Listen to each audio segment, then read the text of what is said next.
Right, today's story is called Blow, Wind, Blow.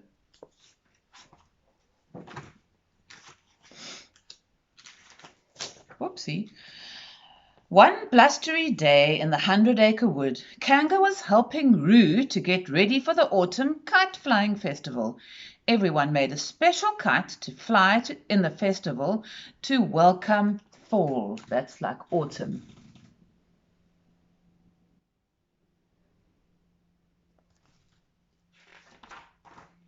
My stripy kite will fly tiggerifically high, said Tigger. Ha, said Rabbit, not as high as my sturdy carrot kite. My kite may look like a book, said the Owl, but she's as light as a feather. And my kite is the colour of trees, added Roo proudly.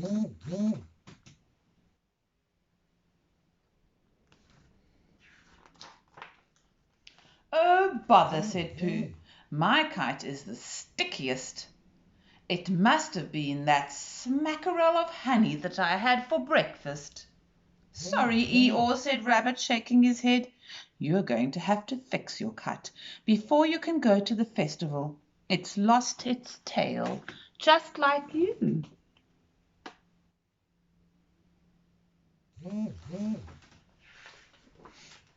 Look, Eeyore, called Roo, waving something in the air. I found your kite's missing tail. Gee, thanks, everyone, said Eeyore, but I'll probably lose it again. When it was time for the festival, the wind had died down to a whisper. Oh dear, said Kanga, I am afraid we have lost our windy day. Wait, Mamma, cried Roo. I'm running as fast as I can to get my kite up in the air.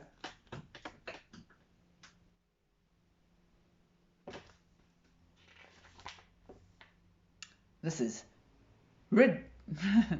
ridiculous, Tigger complained. I can't even bounce my kite up there. And bouncing is what Tiggers do best. Poor Owl had tried to get a flying start with his kite, but he ended up getting tangled in a tree branch. Everyone was very disappointed.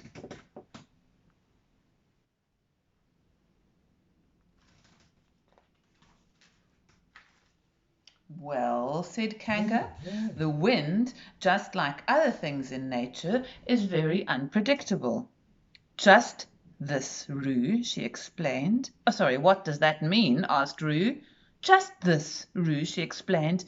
Listen carefully. So, very often the wind comes and goes. It whispers like calm. It howls and it blows. Oh my, said Pooh thoughtfully. Since the wind comes and goes so quickly, maybe the sun does too. I'd better get my umbrella up just in case it rains. Let's meet back here for the kite flying festival when the wind starts up again, said Kanga.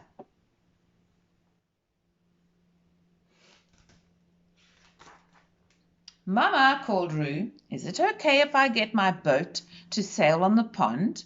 Yes, dear, said Kanga, as long as you're careful and bring a friend to watch you. I'll come with you, Roo, said Piglet, looking for acorns. Well, it's back to planting for me, said the rabbit, hurrying off to his garden. Watch this, buddy boys, cried Tigger. I spy some leaves just waiting to get bounced. While Tigger was busy bouncing, Owl headed home and pull the leaves out of his feathers.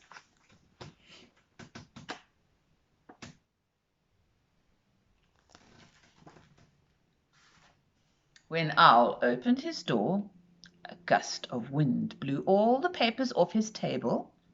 Good heavens, cried Owl, the wind could certainly use a lesson on how to keep things neat and tidy.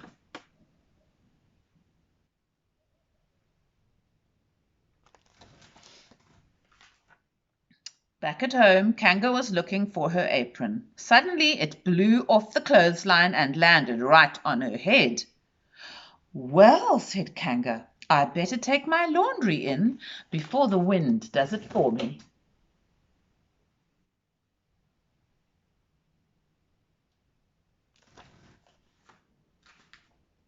Suddenly another gust of wind blew through the wood. Roo watched his boat whoosh across the stream. "Gee," said Roo, "the wind is not only making my boat move, it's making the water move too." "Oh dear," said Piglet, "the wind has changed its mind again." Meanwhile, Pooh had just headed out of the door with his umbrella to join Piglet and Roo, when he suddenly got caught up in the wind. "Bother," thought Pooh, pushing back the breeze with all his might. "What a pushy sort of wind!"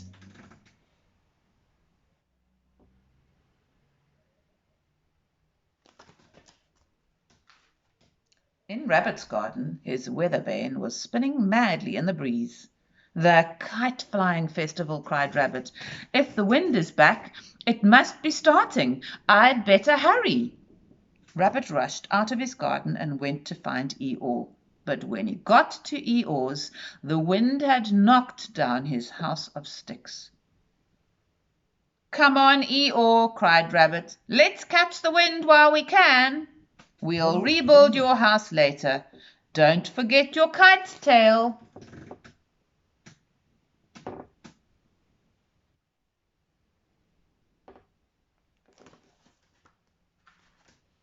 Tigger noticed that the leaves on the ground were now all swirling around him. He even got some help bouncing from the wind. "Hoo, hoo, hoo!" he cried. "What a ride! Blow, wind, blow!" When he got to the festival he saw his friends holding tightly onto their kites.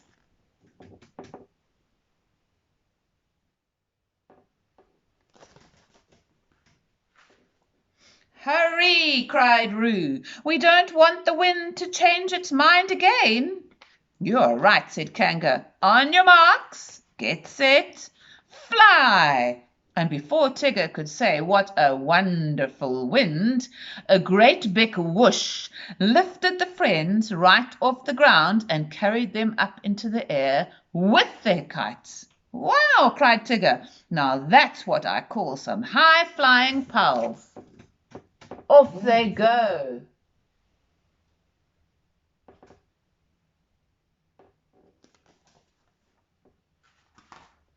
And that is the end.